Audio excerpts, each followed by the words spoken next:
People are so suckered by Democrats with health care. Democrats have been saying that 47 million people in America don't have health insurance and that the Republicans just want them to die. These same 47 million people must not be dead yet because the Democrats are still trying to scare Americans with those same 47 million people who should have been dead because of the Republicans a long time ago. I think what's happening. Propaganda.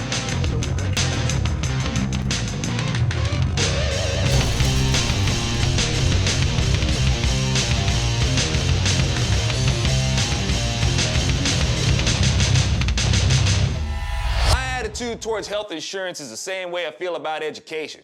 People beat their chests and talk about how important education is to make themselves look like they're enlightened and righteous because who's gonna say people shouldn't have an education, right? Education is stupid and it's for losers. Well, if education is that important to you for your children to have, get a job and pay for it. Now don't get me wrong.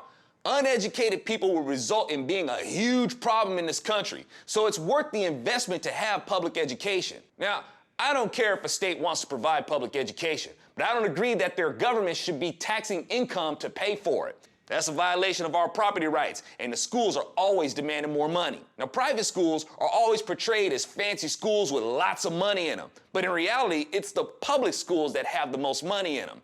My point is this: education is valuable, but if you want something of value, work to pay for it. Your health is valuable, right?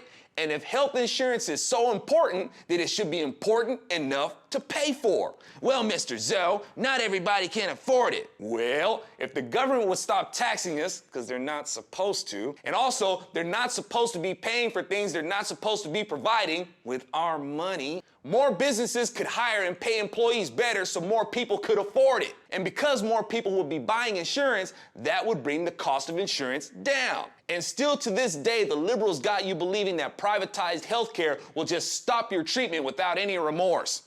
As if the government won't do the same.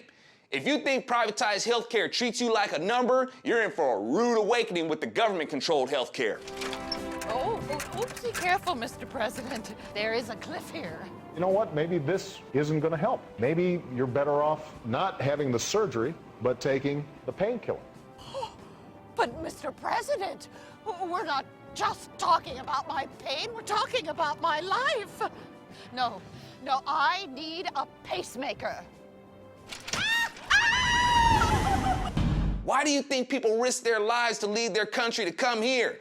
A big part of why is because their health care sucks and their government becomes more oppressively parasitic to its people to be able to afford to ration out the health care. To pay for the health care you want, the government will have to become more and more parasitic to feed the parasitic liberal culture that voted them in. I'm Alfonso Rachel with ZoNation, where we see that if people would stop being so selfish, humble themselves, and focus on providing a service instead of focusing on how to get things for free at someone else's expense, they'd have better health care at their disposal than what the government can give them, and sooner. Careful, Mr. President. There is a cliff here.